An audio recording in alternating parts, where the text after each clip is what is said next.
Mayor Tony Halili was killed July 2, 2018. Tama po ba? Yes, Your Honor. Kanina po, Pidea, you said sometime in August 2018, the name of Mayor Tony Halili in the drug list has been negated already. Do you confirm this? Your Honor, it is an August 2020 list, not 2018, Your Honor.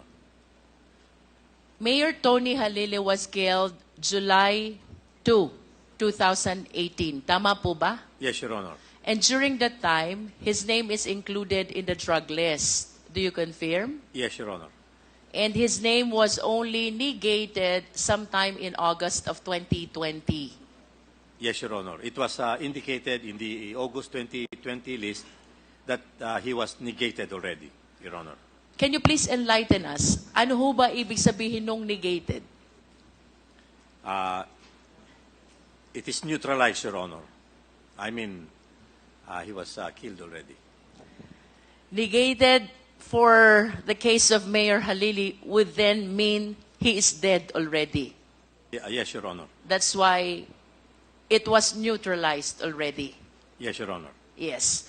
Part of the testimony of Colonel Garma, it was Colonel Leonardo who has the last say in the inclusion, classification of the high-value target, and the exclusion of the drug personalities in the drug list.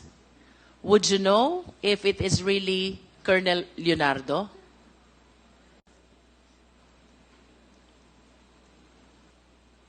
Your Honor, we have no indication that Colonel Leonardo had any clear participation in the making of these lists. I understand that you were appointed in the PIDEA only during the present administration. Tama po ba? Yes, Your Honor. While the time element we're talking about with respect to the participation of Colonel Leonardo to this drug list is sometime in 2016 to 2019. Tama po ba? Yes, Your Honor, correct. Is it because you are not yet in the PIDEA why you could not comment as to his participation in the drug list that everybody has been referring to? Your Honor, we have a copy of these lists, but we do not have a, how do you call it, a conviction, or we are not sure if Colonel Leonardo had any participation in the coming up of these lists.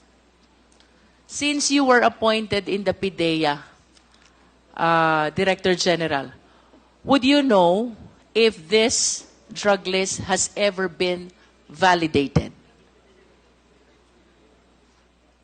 Yes, Your Honor. There is a process on how it is validated, and this goes up to the executive secretary for it to be, for its validation. When I say validation, it entails whether a name should be deleted, whether a name should be placed on suspense file, or a name is supposed to be retained. And there was a procedure that was agreed upon in 2019 on how this list is going to be validated. And so this is the process that we are following, Your Honor. And to be very honest about it, we have only validated 1,502 of the total of 6,042 names. So, to this date, PIDEA, the total number of names is still 6,000 plus. Yes, Your Honor, 6,042. And that out of that 6,000 plus, the ones validated is only 1,000 plus. Yes, Your Honor. So how do you appreciate the genuineness of the remaining 5,000 still in the drug list? There is a process, Your Honor. It's a very long process, and which starts in the barangay level and it goes up to the regional level, and from the regional level, it goes to a remedied committee, Your Honor. This remedied committee is made up of 4 members: the Chief of Staff, the Chief of the Philippine National Police, the Secretary of Interior and Local Government, and the Director General of PIDEA. The Secretariat of this committee is PIDEA, Your Honor. And what happens is that we study the names, again, starting from the barangay, then from the barangay it goes to municipal and city level, then up to the provincial, involving all units, especially law enforcement agencies, to determine whether this name should be retained, delisted, or to be placed on suspense file.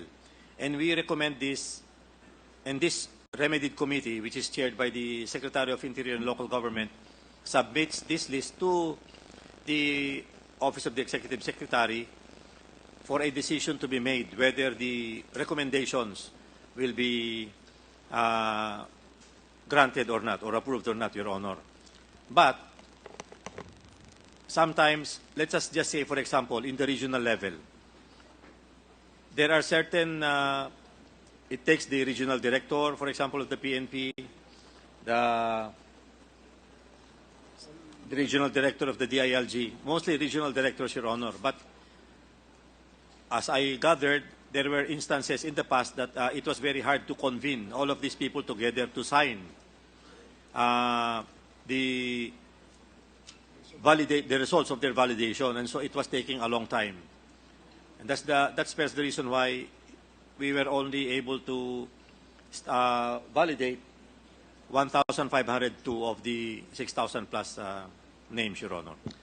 Given that answer, PIDEA, ginagamit pa po ba ng mga law enforcement agencies yung drug list, given the fact that the remaining 5,000 remain unvalidated?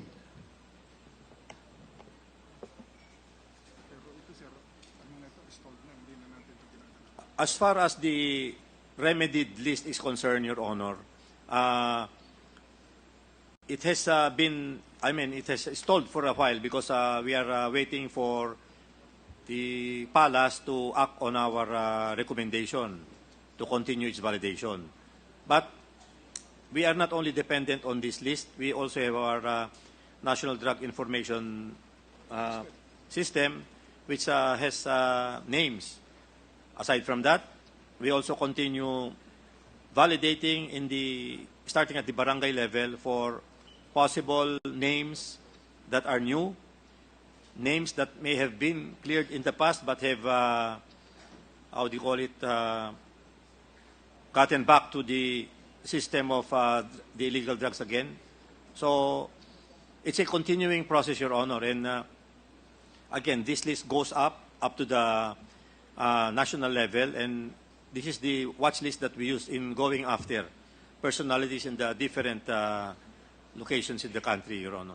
In other words, PIDEA, even when we have this drug list unvalidated, the 5,000 of them, you come up with your own validation in cases where you receive reports about involvement in drug operation. You come up with a separate and entirely new validation. Tama po ba yung understanding ko? Yes, Your Honor. It's a continuing process, and this list is a active list, we may call it, Your Honor. Mr. Chair, I wish to continue my interpellation with Colonel Garma. Meantime, I will yield to the other members. Okay, thank you, Congresswoman.